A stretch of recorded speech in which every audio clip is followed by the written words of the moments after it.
Hi, nerds! It's good to see you. I can't see you, but I'm imagining your faces all staring at me, which is both awkward but exciting. Um, it's springtime, and it's just such a great moment to recognize that, there's life coming back, right? That there's brighter days ahead. It's kind of cloudy outside right now, but it's supposed to be 88 degrees today. It's been really nice all week. The birds are chirping and the flowers are sprouting, and there's definitely this air of it's spring. So take a moment at some point over the next week to I don't know, stare at something pretty. Notice the little things about nature that are miraculous, and appreciate them, right? And honor that there is beauty amidst all of this chaos and madness. I wanted to jump on today to give you a little bit of news, a little bit of an update as to where we're headed and how, and a little tidbit about a slight change that you'll be experiencing here in the next few weeks with this class. So the first is the news. I think it's good news. I think it will make you happy. But a few weeks ago, we talked about the final IA, the actual big IB assessment that gets sent in for your final overall IB score. And we said that we were going to do that here before the end of the year. Miss Warren and I have been talking about that, and we've determined that it might not be the best time because we've got a lot of students who aren't fully engaged. They might not prepare the best IA. Additionally, it's just kind of short on time, and we were feeling a little stressed and pressured and felt like this was best for all parties involved. So we've decided to postpone your final AI for the beginning of next year, which is great news probably for you. But here's where that is concerning, in that when we come back in the fall, you will be doing your final IA. It'll be the first thing we do together. And you're going to have to do that on two of the texts that we read this past year. And summer has a way of giving us memory loss. And so it's not always easy to remember what you read and what happened with it. So that's why we've been keeping those resources and notes in your portfolio, and all the activities are built there so that you can reference them later and still have some solid thinking prepared. And so what I would like to do moving forward is to make sure that we're using the rest of the year to get you ready for that. Because when we come back, we're going to hit the ground running. And so my hope is to have a practice created. You'll do one more final practice here that allows you to really sort of formulate, hey, what do I think my two texts are going to be, my global issue? Let's try this thing on for size.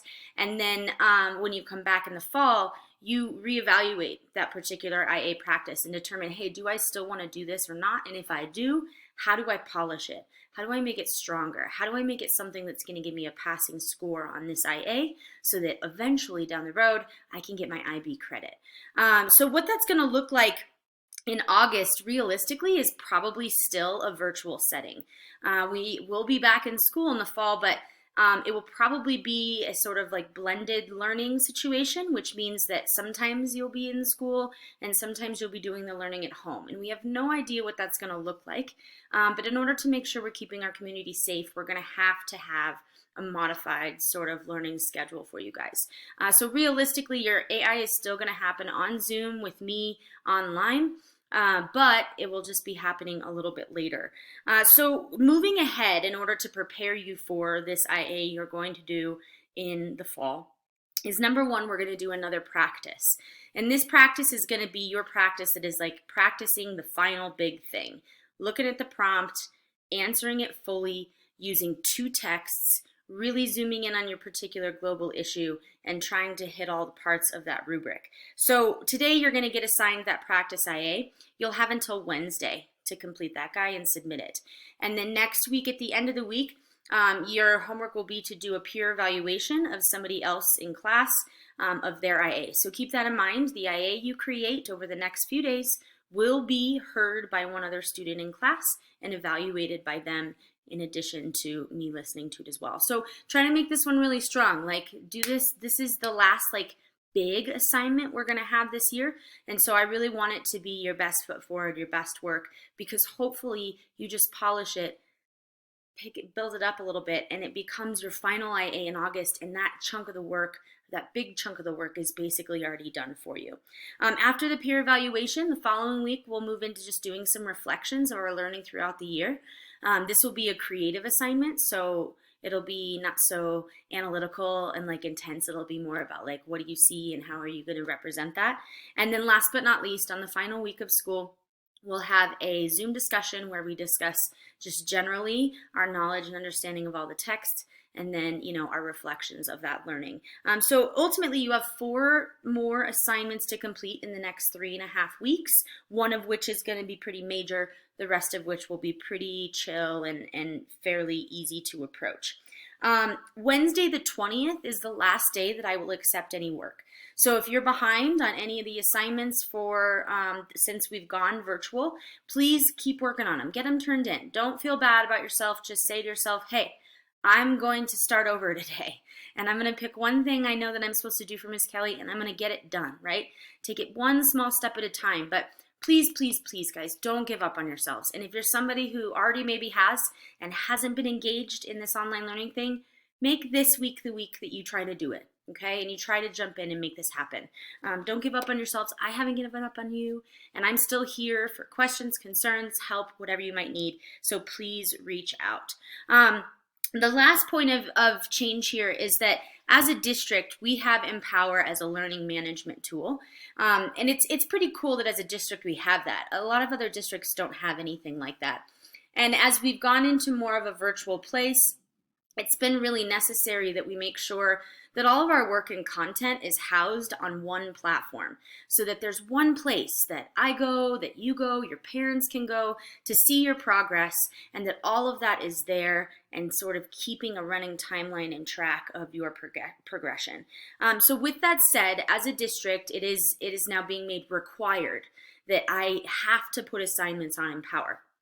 You know how much I love Empower, so I'm just as excited as you are. Don't worry, but I'm getting used to it, and I'm getting in there and playing around, and it's not so bad once you get into it.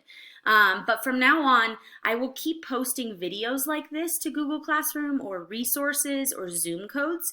That way you can get those things a little bit easily. So you still want to check Google Classroom or turn on your notifications so you can see when I send in a message. But whenever you complete work for me now, you're going to go into the playlist in Empower. You're going to follow the action steps. You're going to submit the work there. All of the things, okay? There might be, when we do our recordings for our IA, that you might have to submit that on Google Classroom, because I'm not sure if Empower will take all those heavy files, but I'll look into that and I'll be specific about that when that time comes. So with that said, I know Empower can be frustrating. If questions come up or things aren't quite working for you, just communicate with me. We'll figure it out. If you have to submit it a different way, cool. We'll make it happen. But for the most part, really try to get all of the work done in Empower so that we've got that running log of how you're doing. So what will you do today? This video has been posted here, but now, after I'm done, you're going to head over to Empower. You'll log in, you'll go to your IB Lit class. Once you're in there, you'll see all of the text. You're going to click on Diaz and Neruda playlist. When you're in there, you'll see a couple of things. I'll be uploading those grades here, so you'll kind of see that stuff changing. But you're going to go to the assignment that says Prompt IA. Prompt IA, meaning this is going to be your practice IA where you actually respond to the prompt that IB provides for you. When you click on that assignment, it will take you through the steps. The first step has you review today's slides. So just like always, I've got my slides. They're just not going to be posted to Classroom today. They're going to be there under Empower. And then the next step will have you start considering, hey, which text am I going to use? Which issue do these 2 texts address? You're going to have to find 2 40-line sets from each of the texts you selected, and then you will analyze those texts. From there, I haven't fully decided when, because I want to think about timing and not stressing you all out. Either on Friday or Monday, I'm going to post for you a little breakdown of how one would go about building their oral IA. Once you've actually sat down and looked at your 2 texts, you've got to create a thesis statement, and then you've got to build some analysis around that, and then orally express those ideas without reading off a piece of paper, right? You got to be able to just talk to me about them. So I will send you on Friday or Monday those next steps and how to complete the actual building process. I will show you the documents and the planning things that I use to do so. I'll walk you through that a little bit, and then you'll also get my example IA, where I speak about 2 texts for 10 minutes, and you can kind of see how that process looks, and you're going to want to try to emulate that process as best you can. You do not have school on Monday. May the force be with you. May the fourth be with you. That's a thing, right? Anyway, you will not have school on Monday, but feel free to work if you want to. It's completely up to you. You decide what you need that day.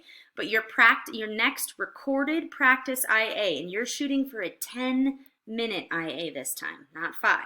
10 minutes will be due on Wednesday. So then on Thursday for our next class, Friday for you 4th period folks, you can do your peer evaluation with someone else from class.